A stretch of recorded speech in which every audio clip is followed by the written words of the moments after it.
Thanks for taking the Hi. time out to do this. So Alex is the founder and director of the Home First, which is London's only property advisor for first time buyers. So Alex, why don't we begin and you tell us a little bit about your story and how and why you got into real estate?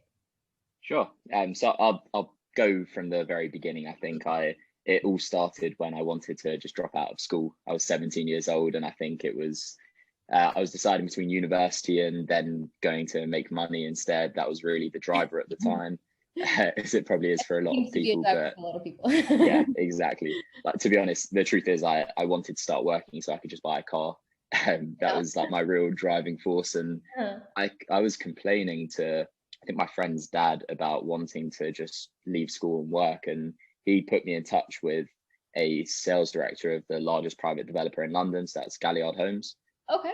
um, and thankfully they actually gave me a job on Saturdays, Oh, so I wow. started there. Yeah, I know. I kind of started there on Saturdays. I knew nothing about the industry, Hmm. like nothing at all. I Hmm. just kind of grown up with, interior design programs on in the house, Yeah. and So I like a think lot that of was just yeah, that was just where I like veered off to first. It seemed like property could be the right option, and Mhm.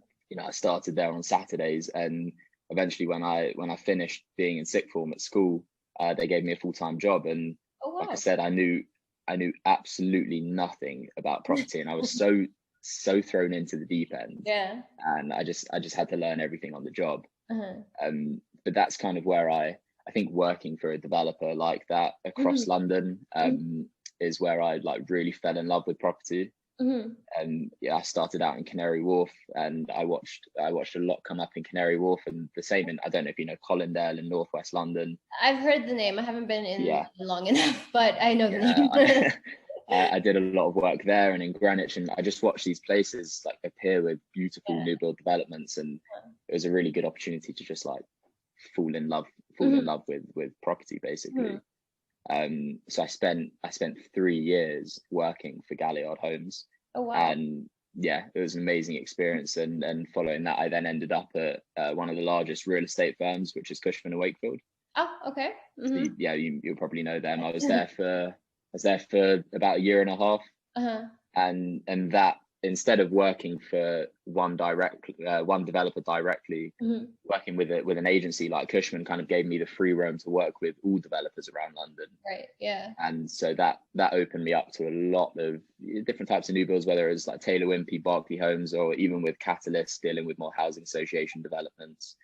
It was like a proper mix of just Okay, that everything. sounds really interesting. I mean, I think that's kind of the best case scenario, right? Getting into that and just really getting that reach is quite amazing. Yeah, Yeah. yeah, exactly. Because it can be limited in some cases, being just with one developer, because you're kind Sure. of Yeah. a bit, but you're rooting for the team of just that developer. Mhm. Whereas when you're working for an agency, you've got the free roam of London. That was the way I saw Mhm. it. I could just, if my clients wanted something which I wasn't instructed on, I could still take them over to another developer. Mhm. I could, get things going there, Yeah. which was great. Yeah. I was there for a year and a half, up until September last year. Oh, wow. Um, Okay. yeah. So I was there through the pandemic, well, which Hmm. we're still in now. Unfortunately. Yeah, I know. Hopefully it's not too long, but we were working from home for a while. Then we went back into the office. Like, it felt like being in the property industry, you were really like front line.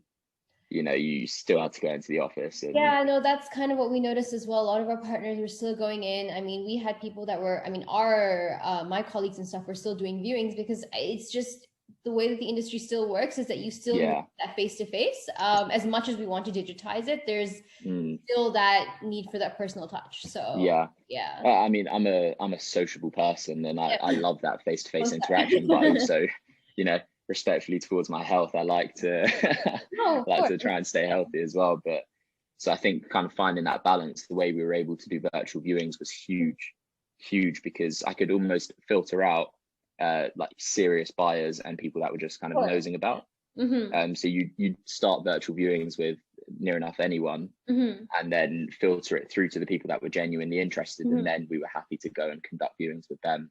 And I Yeah. think that was it's a really positive way for the market to go, because it saves time for you as well, traveling between developments. Yeah. And I think that could be something something huge for the future in the property industry to, you know, if you do work more remotely, to be able to conduct those virtual viewings. But yeah, faced redundancy middle of last year. We were told, my whole new homes department at Cushman. Oh. Yeah, we were told we had 3 months to move on. Yeah. And I had the idea for probably about 9 months prior to that. I had the idea to start something directly for first time buyers. So over the last kind of 5 years of working in the industry, 5-6 years in the industry, first time buyers would come on viewings and just have no idea what questions to ask, what the process is, what charges they can expect when moving in, how to deal with the legal team, you know, how to even find a property in the first place. Because I'm a first time buyer.